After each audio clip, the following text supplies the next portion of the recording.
Hey there, it's Maisha, and I wanted to come to you today on day 19 of the 30-day sourcing series.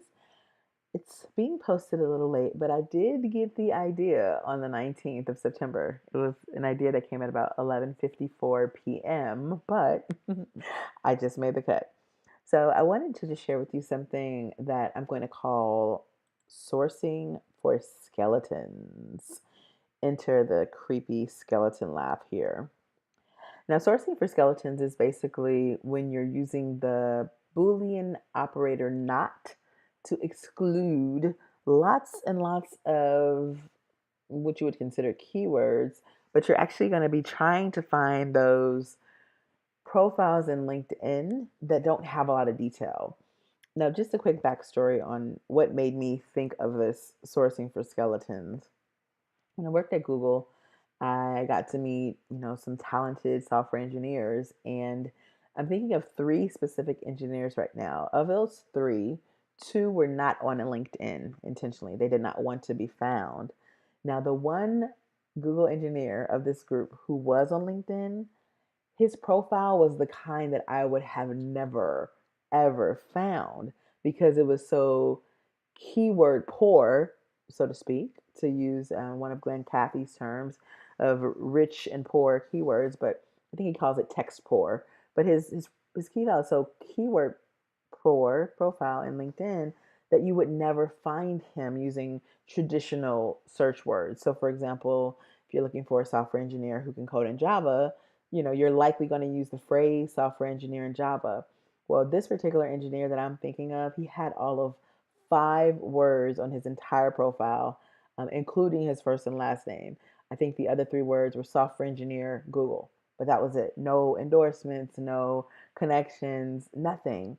So that got me thinking, and I kind of did this reverse engineering of an engineer search, which I'll probably do a separate video about. But I realized that as I found him, or as I tried to develop a reverse engineer a way to find him with a very limited text profile, I actually found a bunch of other people who were Google engineers but just didn't have a robust profile.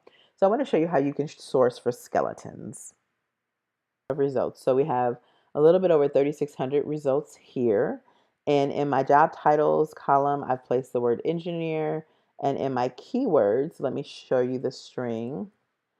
I have the phrase software engineer at Google in quotations, not Java, not Python. Okay, so those are the languages we want to exclude. Then we want to exclude certain titles. So not CTO, not manager, not director, not intern. Okay, so I don't want those levels of employees. Then I put not code. Okay, so that's something that a normal software developer would have on his profile or her profile. I don't want to see that. I don't want to see anything that other sourcers are probably looking for. So I don't want to see the word developer, don't want to see the word firmware, don't want to see the word scientist, and I don't want these top 2 schools. Okay. And the reason that I had those schools in there is because I was looking to find this particular person, and I needed to get him to show up on the results, and that's what I had to do.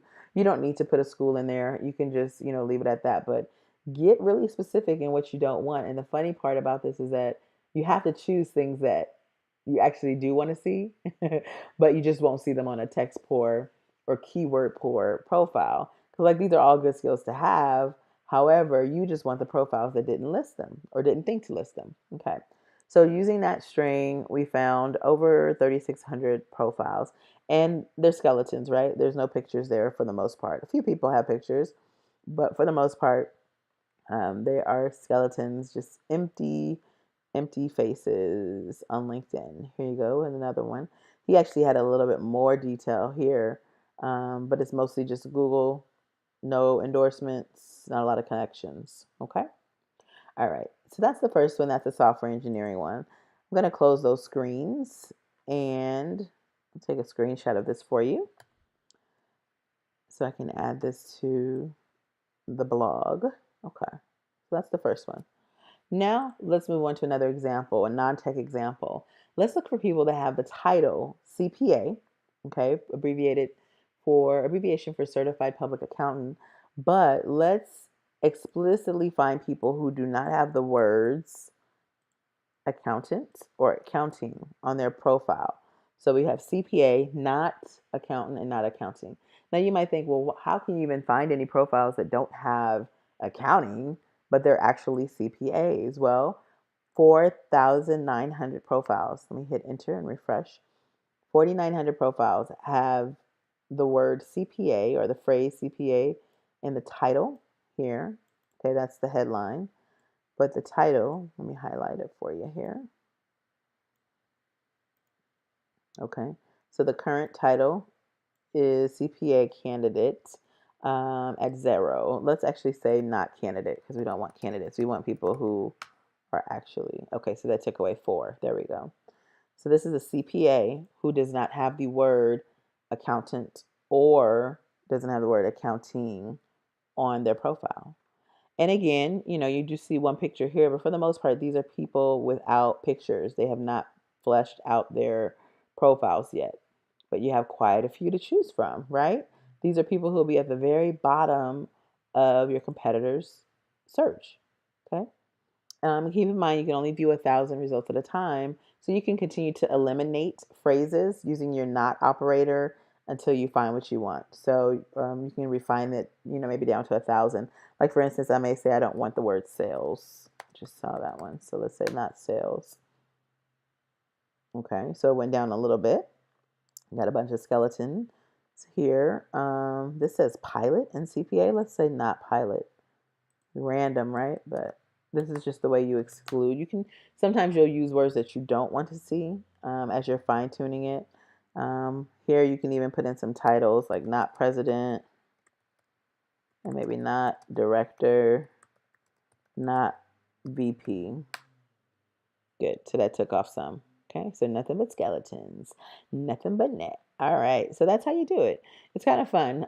You take out, you're excluding terms that either other recruiters would likely be sourcing for or words you actually don't want to see. And then you can narrow it down a little bit more. So I'll take a screenshot of that one and we'll move on to the next example. 4,500 CPAs that don't have the word accountant or they don't have the word accounting. Okay.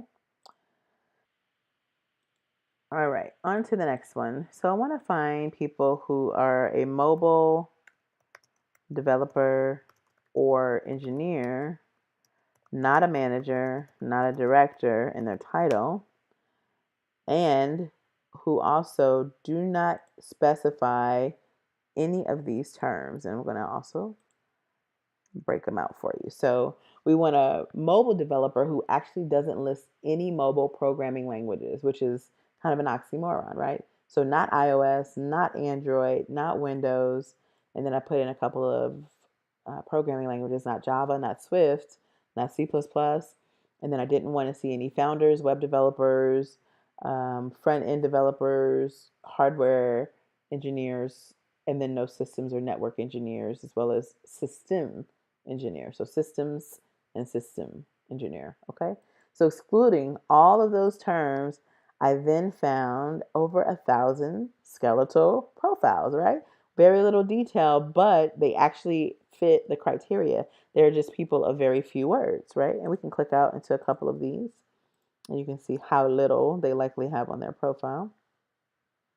Boom. Okay. So he lets you know he's a mobile app developer, no connections yet. And he's working as a developer, right? So it doesn't hurt to reach out to these people. I used to really avoid profiles that didn't have pictures, but when I got to LinkedIn and had the wonderful mentor in Andy. Hi, Andy. I hope you're watching. Andy was really great, and he, taught me a couple of LinkedIn tips and tricks. And one of them was don't be afraid to reach out to someone who doesn't have a profile picture. He himself doesn't have a profile picture, and he worked for LinkedIn, so it's not indicative of whether or not their profile is legit or not.